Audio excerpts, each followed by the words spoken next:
Now, you've probably never seen him or heard of him, but he's worked on your favorite movie sets with some of Hollywood's biggest names, although probably not in the way that you would think. Jon Paul Crimi is known as the entertainment industry's premier sobriety coach, who's helping high-profile clients work through substance abuse issues. And Jon Paul, the sober companion of Hollywood, joins us now. Good morning. Thanks for being here. Good morning. How are you?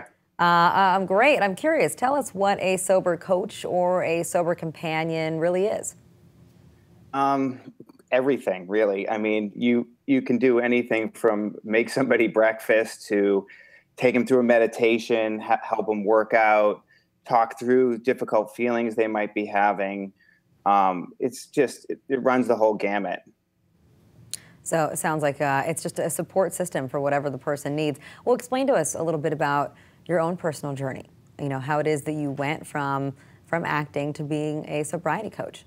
Sure. I studied to be an actor for a number of years, and you know, I got alopecia, which is sudden hair loss. So my hair started falling out, and it became very difficult for me. And I was getting these cortisone shots in my eyebrows and in my head. As you can see, I mean, I look like I got fired from the Blue Man Group.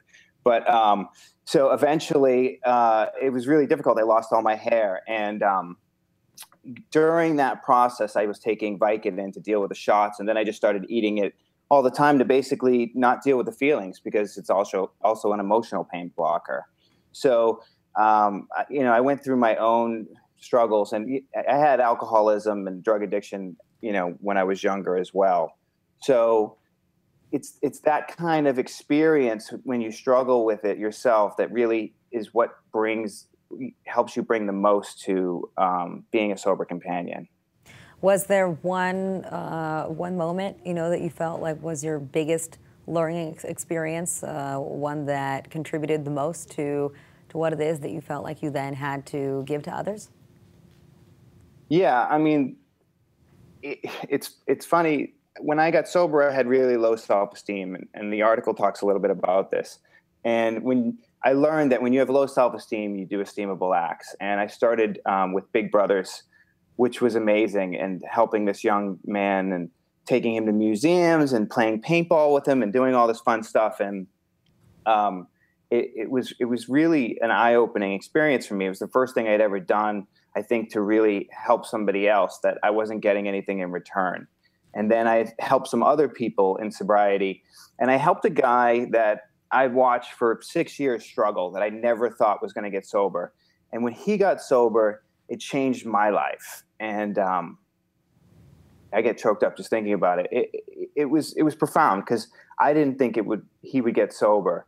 And to watch him get sober, to be a part of that, I just don't know anything bigger that I can do in my lifetime. And you know, now he's this amazing father, and he helps guys, and the guys he helps are helping guys, and it's just this, like, you know, pyramid scheme for good. It's just been an amazing journey, and ironically, helping him, you know, is how I met my wife. I was helping him one night, and I was walking out of his building, and on the way in was his neighbor and her friend, and I met the friend, and I said, "Wow, the friend's really cute," and he called me with her number, like a you know, a good guy should, and and that's my wife of 6 years, and my message isn't like, you know, help other people and you'll get a beautiful wife. My message Although is, you know, it seemed to work for you, right? Yeah, I mean, people are always shocked. They're like, "Your wife's so beautiful," and I'm like, you know, I lost my eyebrows. I didn't lose my game.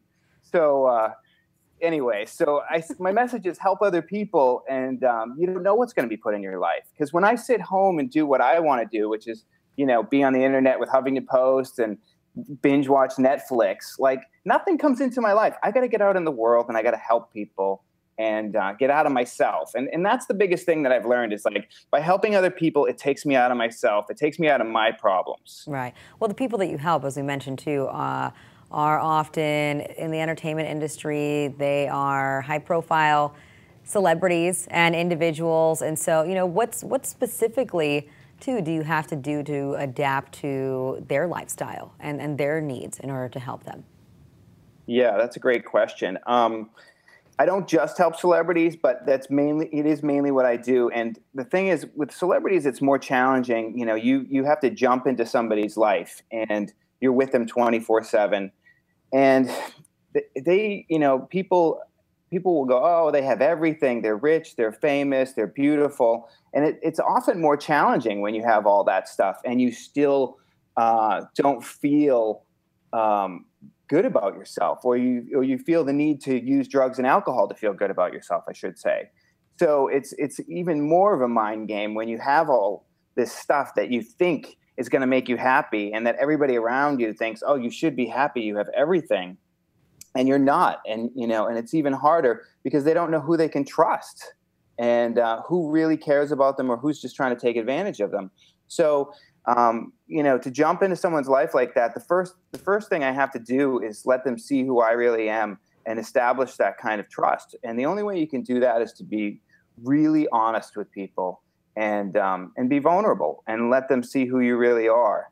And that's how I make a connection. And that's really how I make a connection with anybody in life. Right, and I think we see that a lot of the time with shared experience. You know, it helps people relate. Jon Paul, thanks for joining us this morning.